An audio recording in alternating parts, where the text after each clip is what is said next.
Jurassic park എന്ന മൂവിയിലെ ദിനോസറുകൾ ആംബറിൽ കുടുങ്ങിയ ചെറിയ കൊതുകിൽ നിന്ന് തുടങ്ങിയതാണെന്ന് ചിന്തിക്കുമ്പോൾ നിങ്ങൾക്ക് സ്വല്പം കൗതുകം തോന്നുന്നില്ലേ? ജുറാസിക് പാർക്ക് മൂവിയിലെ മുഴുവൻ ആശയവും ഇതിൽ നിന്നാണ് ആരംഭിക്കുന്നത്. ദശലക്ഷക്കണക്കിന് വർഷങ്ങൾക്ക് മുമ്പ് ഒരു കൊതുക് ഒരു ദിനോസറിനെ കടിച്ചു. പിന്നീട് മരത്തിന്റെ റെസിനിൽ കുടുങ്ങി. കാലക്രമേണ ആ റെസിൻ ആംബറായി മാറുന്നു. കൊതുകും ദിനോസറിന്റെ രക്തവും അതിനുള്ളിൽ സംരക്ഷിക്കപ്പെടുന്നു. സയന്റിസ്റ്റുകൾ ആംബർ തുരന്ന് കൊതുകിനെ വേർതിരിച്ചെടുക്കുകയും ദിനോസറിന്റെ DNA അതിന്റെ രക്തത്തിൽ നിന്ന് വേർതിരിച്ചെടുക്കുകയും ചെയ്യുന്നു. പക്ഷേ ദശലക്ഷക്കണക്കിന് വർഷങ്ങളായതുകൊണ്ട് DNA തകർന്നിരുന്നു. എന്നാൽ ദിനോസറിന്റെ ജീനോം പുനർനിർമ്മിക്കാൻ ആവശ്യമായ DNA ജുറാസിക് പാർക്കിലെ ശാസ്ത്രജ്ഞർ കണ്ടെത്തുന്നു. പക്ഷേ ആ DNA പൂർണ്ണമായിരുന്നില്ല.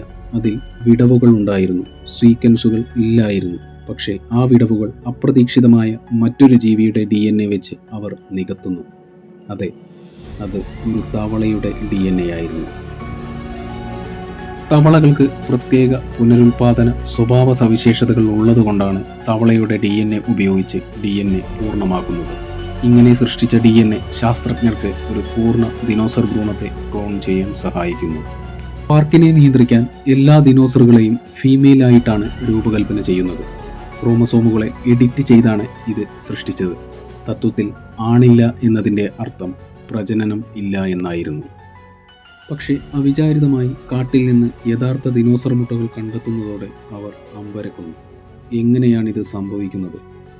കാരണം അവർ ഉപയോഗിച്ച തവളയുടെ DNA ഏകലിംഗ പരിസ്ഥിതികളിൽ ലിംഗഭേദം മാറാൻ കഴിയുന്ന ജീവികളുടെ DNAയിൽ നിന്നാണ് എടുത്തത്.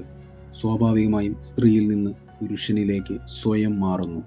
സ്വാഭാവികമായി തന്നെ മുട്ടയിടൽ തുടങ്ങുന്നു.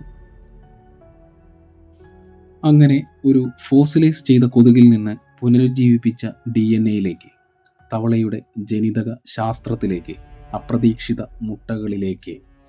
സിനിമയിലെ കഥാപാത്രമായ ഇയാൻ മൽക്കം പറയുന്ന പോലെ life finds a way. Jurassic park ശാസ്ത്രത്തെ ഭാവനയുമായി സംയോജിപ്പിച്ച് ഇതുവരെയുള്ളതിൽ വെച്ച് ഏറ്റവും മികച്ച സയൻസ് ഫിക്ഷൻ ആശയങ്ങളിൽ ഒന്ന് സൃഷ്ടിക്കുകയായിരുന്നു.